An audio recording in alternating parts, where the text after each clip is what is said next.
আপনি দেখেছেন আজকে বাংলাদেশের অবস্থাটা কি? অন্তর্বর্তী সরকার, তেনাকে আমরা নির্বাচন করেছিলাম সংস্কার করার জন্য, কিন্তু দেখা যায় কিছু দল তাদের সংস্কারে বারবার বাধা দিচ্ছে। এর কারণটা কি? দেখেন, চোরে চোরে হালি, এক চোরে বিয়া করে আর এক চোরে হালি। দীর্ঘ 53 বছর পর্যন্ত এরা সিন্ডিকেট, এরা দেশটাকে লুটপাট করার জন্য ঐক্য হয়েছে। এক চোর চুরি করছে, আর এক চোরকে সুযোগ করিয়ে দিয়েছে, আমি করছি তুই কর। এই চোরদেরকে আর ক্ষমতা দেখতে চাই না, এই ডাকাতদেরকে আর ক্ষমতা দেখতে চাই না। যারা জনগণের রক্ত নিয়ে বারবার হোলি খেলেছে, ওদেরকে ক্ষমতা নিতে চাই না। 5ই আগস্টের পরে যারা দখলদারি করেছে, যারা জুলুম করেছে, চাঁদাবাজি করেছে, অন্যায় করেছে, অবিচার করেছে, যারা চাঁদা না দেওয়ার কারণে মানুষের গাড়ি ভাঙচুর করেছে, ওই চাঁদাবাজদেরকে আর ক্ষমতায় দেখতে চাই না। ক্ষমতায় নেব না ইনশাআল্লাহ। اللهم صل على رسوله الكريم أما بعد فأعوذ بالله من الشيطان الرجيم بسم الله الرحمن الرحيم وتلك الأيام نداولها بين الناس صدق الله العلي العظيم সবাই পড়ি সাল্লাল্লাহু আলাইহি ওয়াসাল্লাম। ইসলামী আন্দোলন বাংলাদেশ শেরপুর উপজেলা শাখা কর্তৃক আয়োজিত আজকে গণসম্মেলনের সম্মানিত সভাপতি, ইসলামী আন্দোলন বাংলাদেশ কেন্দ্রীয় নায়েব আমির হযরত মাওলানা আব্দুল হক আজাদ সাহেব, কেন্দ্রীয় নেতৃবৃন্দ, সকল স্তরের ইসলাম প্রিয় দেশপ্রেমিক ভাইয়েরা আমার, ইসলামী আন্দোলন বাংলাদেশ কি ও কেন, কি চায় তারা?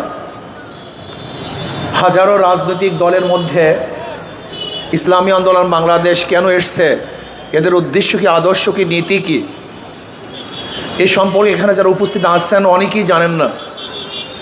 আবার কেউ জানেন না, বিষয়টা এরকম না, অনেকে জানি, অনেকে জানি না।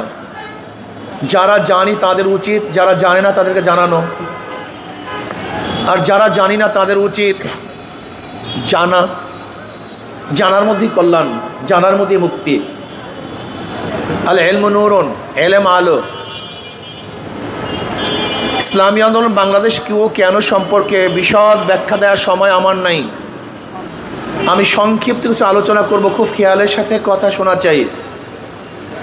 ইসলামী আন্দোলন বাংলাদেশ বিশ্বাস করে শুধু দেশ, দল এবং নেতা পরিবর্তনের মাধ্যমে মানুষের শান্তি আসতে পারে না। এ দেশ বারবার পরিবর্তন হয়েছে। ব্রিটিশরা প্রায় 200 বছর শোষণ করেছিল। মুসলমানরা তাদের বিরুদ্ধে আন্দোলন সংগ্রাম করে এদেশ থেকে তাদেরকে বিদায় করতে বাধ্য করেছে, বিদায় হতে বাধ্য করেছে। ভেবেছিলাম বৈষম্য দূর হবে, ব্রিটিশ এদেশ থেকে গেলেই মানুষ শান্তি পাবে, মুক্তি পাবে। কিন্তু আমরা কি দেখলাম? ব্রিটিশ যাওয়ার পরে পাক ভারত উপমহাদেশের সংখ্যাগরিষ্ঠ জনগণ সংখ্যালঘুদের উপর আক্রমণ, অবিচার, অত্যাচার, জুলুম, নির্যাতন, স্টিম রোলার চালাচ্ছে। মুসলমানরা চিন্তা করছে, যদি মুসলমানদের জন্য আলাদা এক ভূখণ্ড করতে পারি, আলাদা এক দেশ করতে পারি, তাহলে মানুষ শান্তি পাবে, মুক্তি পাবে। এই মুসলমানদের আন্দোলনের ভিত্তিতেই 47-এ পাকিস্তান নামীয় একটা দেশ আমরা পেয়েছিলাম। আপনারা জানেন, পাকিস্তান একমাত্র মুসলমানদের আন্দোলনের ফসল, অন্য কারণ আন্দোলনের ফসল নয়। ভেবেছিলাম যদি আমরা মুসলমানদের জন্য আলাদা ভূখণ্ড করতে পারি, তাহলে মানুষ মুক্তি পাবে, শান্তি পাবে, বৈষম্য দূর হয়ে যাবে, সাম্য, মানবিক মর্যাদা, সামাজিক ন্যায়, বিচার প্রতিষ্ঠিত হবে। কিন্তু আমরা কি দেখলাম? পাকিস্তানের 2টা অংশ, পশ্চিম পাকিস্তান, পূর্ব পাকিস্তান, এই 2 অংশের মধ্যে ব্যবধান 1700 কিলোমিটার। কিন্তু আমরা কি দেখলাম? পশ্চিম পাকিস্তানের লোকগুলি পূর্ব পাকিস্তানের সাথে বৈষম্য করছে। ভেবেছিলাম যদি পশ্চিম পাকিস্তান থেকে আমরা আলাদা হয়ে যাই, তাহলে আমরা কি পাবো? শান্তি পাবো, মুক্তি পাবো, বৈষম্য দূর হবে। এর জন্য 71-এর স্লোগান কী ছিল? সাম্য, মানবিক মর্যাদা, সামাজিক ন্যায়, বিচার। এই 3 স্লোগানের ভিত্তিতে দেশকে স্বাধীন করলাম। ভেবেছিলাম কি এবার বৈষম্য দূর হবে, মানুষ মুক্তি পাবে, বাক শক্তির অধিকার ফিরে পাবো। ভাই আপনি ডিস্টার্ব করবেন না, আল্লাহর রাস্তে ডিস্টার্ব, আল্লাহর রাস্তে। বৈষম্য দূর হবে, মানুষ শান্তি পাবে, মুক্তি পাবে। কিন্তু আমি কি দেখলাম, ৭১-এর পর থেকে আজকে ৫৩ বছর পর্যন্ত যারা ক্ষমতায় ছিল তারা বৈষম্য দূর করতে, সাম্যতা সৃষ্টি করতে পারে নাই, মানবিক মর্যাদা দিতে ব্যর্থ হয়েছে, সামাজিক ন্যায় বিচার প্রতিষ্ঠা করতে পারে নাই। আবার ২০২৪ ৫ই আগস্ট বৈষম্য বিরোধী আন্দোলনে ছাত্র জনতা ঝাঁপিয়ে পড়েছিল যে আমরা ফ্যাসিস্টকে যদি হটাতে পারি তাহলেই বৈষম্য দূর হবে, মানুষ শান্তি পাবে, মুক্তি পাবে, সাম্যতা, মানবিক মর্যাদা, সামাজিক ন্যায় বিচার প্রতিষ্ঠিত হবে। এই কারণেই মানুষ রক্ত দিয়েছে, জীবন দিয়েছে, সাম্যতার সৃষ্টির জন্য, বৈষম্য দূর করার জন্য। আমরা রাস্তায় ছিলাম, জীবনের মায়া ত্যাগ করে রাস্তায় ঝাঁপিয়ে পড়েছিলাম। এবং আপনারা দেখেছেন ইসলামী আন্দোলন বাংলাদেশে অংশগ্রহণ করার পরই এবং আমাদের সশরীরে রাজপথে অবতীর্ণ হওয়ার কারণেই মনে হয় যেন আন্দোলনের মধ্যে নতুন মাত্রা সৃষ্টি হয়েছিল। সে আগুনের মধ্যে পেট্রোল ঢালা হয়েছিল, ধাউ ধাউ করে আগুন জ্বলেছিল, ফ্যাসিস্ট ভাগতে বাধ্য হয়েছিল। আপনাদের মনে আছে নিশ্চয়ই, আমি ৪ তারিখে বক্তব্য দিয়েছি, আগামী ৫ তারিখ ওই জনগণের গণভবন জনগণ দখল করবে। ৪ তারিখের বক্তব্য, ৪ তারিখ শাহবাগে বিকেলে বক্তব্য দিয়েছিলাম, আগামীকাল ৫ তারিখ জনগণের গণভবন জনগণ দখল করবে। আল্লাহর কি কৃষ্ণা, সেই বক্তব্য আল্লাহ কবুল করেছেন। ৪ তারিখের বক্তব্য ৫ তারিখে আমরা বাস্তবায়ন দেখেছি। ভেবেছিলাম বৈষম্য দূর হবে, মানুষ মুক্তি পাবে, মানুষ শান্তি পাবে।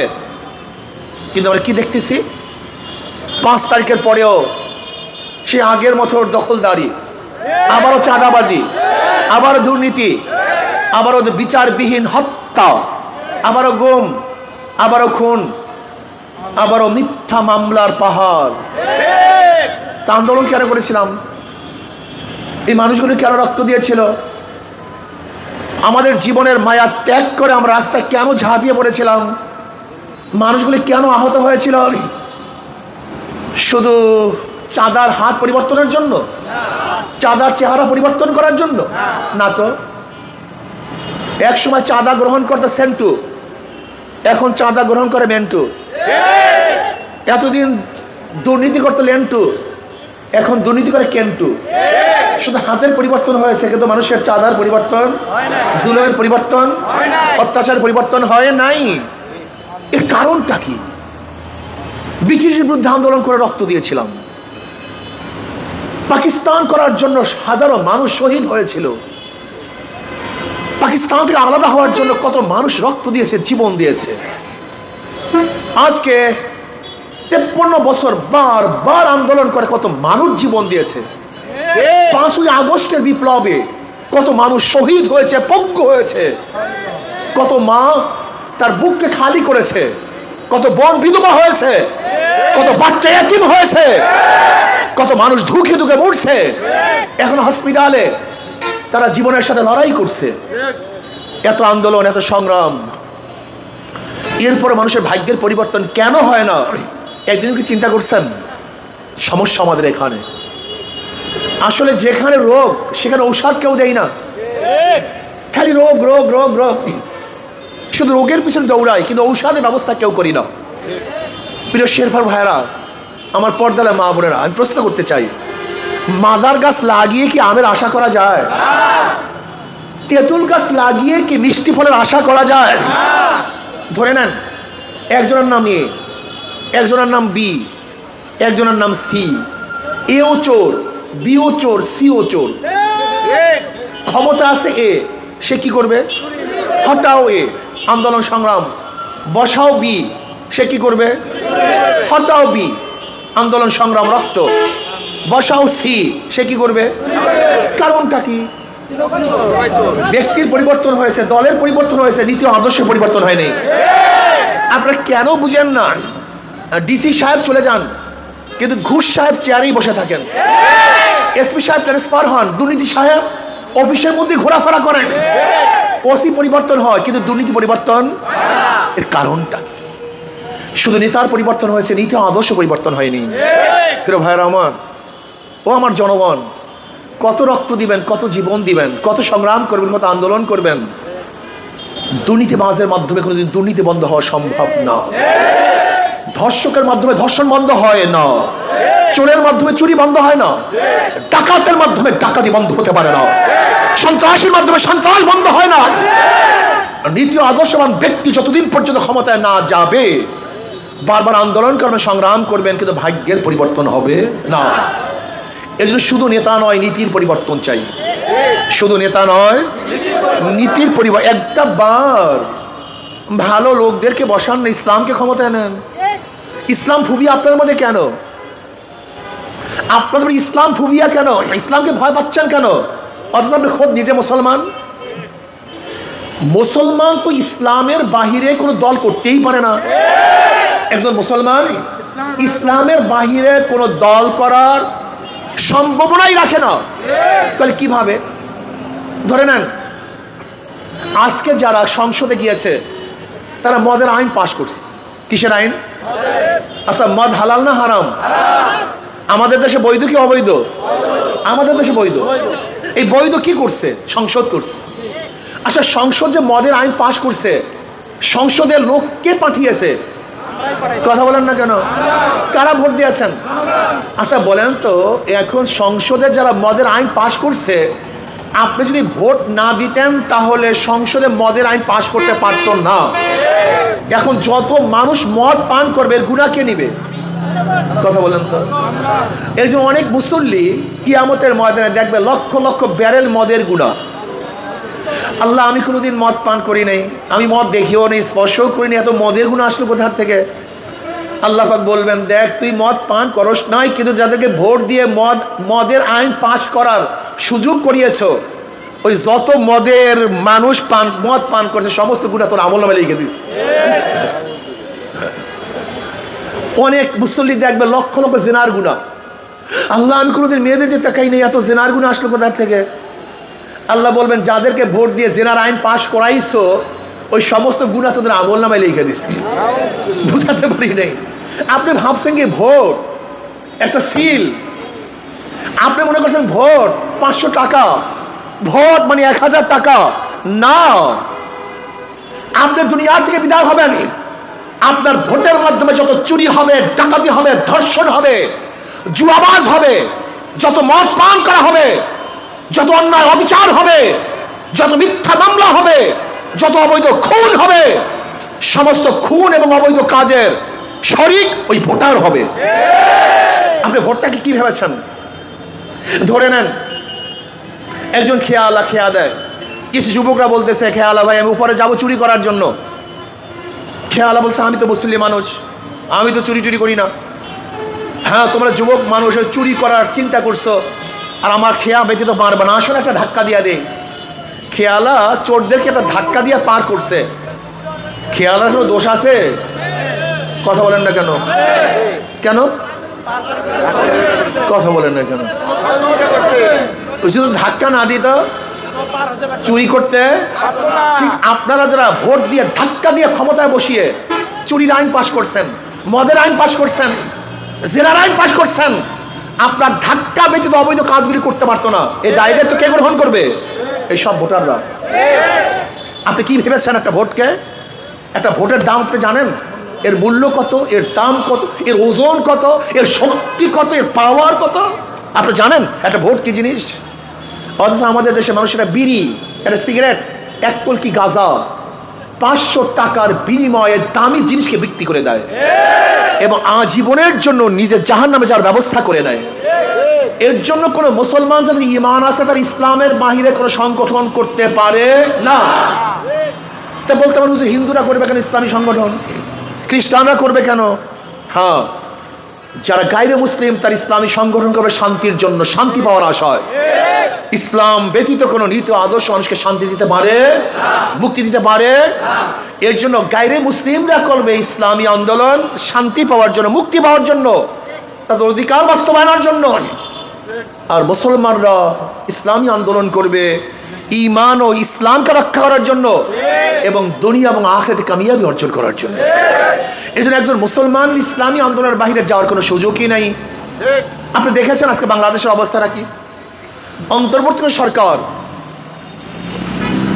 তেনাকে আমরা নির্বাচন করেছিলাম সংস্কার করার জন্য, কিন্তু দেখা যায় কিছু দল তাদের সংস্কারে বারবার বাধা দিচ্ছে। এর কারণটা কি? দেখেন, চোরে চোরে হালি, এক চোরে বিয়া করে আর এক চোরে হালি। দীর্ঘ 53 বছর পর্যন্ত এরা সিন্ডিকেট, এরা দেশটাকে লুটপাট করার জন্য ঐক্য হয়েছে। এক চোর চুরি করছে আর এক চোরকে সুযোগ করিয়ে দিয়েছে, আমি করছি তুই কর। এই চোরদেরকে আর ক্ষমতা দেখতে চাই না, এই ডাকাতদেরকে আর ক্ষমতা দেখতে চাই না। যারা জনগণের রক্ত নিয়ে বারবার হোলি খেলেছে, ওদেরকে আর ক্ষমতা নিতে চাই না। 5ই আগস্টের পরে যারা দখলদারি করেছে, যারা জুলুম করেছে, চাঁদাবাজি করেছে, অন্যায় করেছে, অবিচার করেছে, যারা চাঁদা না দেওয়ার কারণে মানুষের গাড়ি ভাঙচুর করেছে, ওই চাঁদাবাজদেরকে আর ক্ষমতায় দেখতে চাই না, ক্ষমতায় নেব না ইনশাআল্লাহ। এর জন্য আমি জনগণকে ঐক্য হওয়ার জন্য আহ্বান করব। দলগুলি ঐক্য হোক অথবা নাই হোক, যারা ভোটার আছেন আপনারা ঐক্য হন। কিসের উপর ঐক্য হবেন? শুধু এই কথার উপর ঐক্য হন যেই দলের মধ্যে, যেই ব্যক্তির মধ্যে, যেই নেতার মধ্যে চাঁদাবাজ আছে, দুর্নীতিবাজ আছে, জালেম আছে, খুনি আছে, ধর্ষক আছে, ওদের দল করব না, ওদেরকে ভোট দেব না, ওদের মিছিল অংশগ্রহণ করব না, ওদের কাছে যাব না। যাদের মধ্যে নীতি আদর্শ আছে, ইসলাম আছে, আমি তাদের দল করব। তাহলে ইনশাআল্লাহ আজকে হোক কালকে হোক মানুষ শান্তি পাবে, মুক্তি পাবে। আজকে দেখা যায় গরিবরা ইসলামকে পছন্দ করে না, অথচ সবচেয়ে বেশি প্রয়োজন ছিল ইসলামের গরিবদের। কারণ ইসলাম যদি ক্ষমতা আসে, তা আগামী 5-10 বছরের মধ্যে সমস্ত গরিবরা দরিদ্র সীমার উপরে চলে যাবে। ইসলামের যত অর্থনীতি, সমস্ত অর্থনীতি গরিবদের জন্য, জাকাত গরিবদের জন্য, ওসর গরিবদের জন্য, মানত গরিবদের জন্য, সদকা গরিবদের জন্য, ফিতরা গরিবদের জন্য, ইসলামের গোটা অর্থনীতি গরিবদের জন্য। অথচ কপাল পোড়া গরিব ইসলামকে গ্রহণ করে না। কাদেরকে গ্রহণ করে? যারা লক্ষ লক্ষ কোটি কোটি টাকা বিদেশে পাচার করেছে, আত্মসাৎ করেছে, যখন তাদেরকে গ্রহণ করে। এই জন্য জনগণের কোনোদিন ভাগ্যের উন্নয়ন হয় না। কপাল পোড়া জনগণ আজকে থেকে নিয়াত করেন, ইসলামের বাহিরে আমি যাব না, যেই দলের মধ্যে সন্ত্রাসী আছে তাদের দল আমি করব না। আসুন আগামী নির্বাচনে এখন থেকেই আমার দল হবে ইসলামী দল, আমার আদর্শ ভিত্তিক দল করতে হবে। শান্তির প্রতীক হাত পাখা, শান্তির প্রতীক, এটা সবাই মার্কা।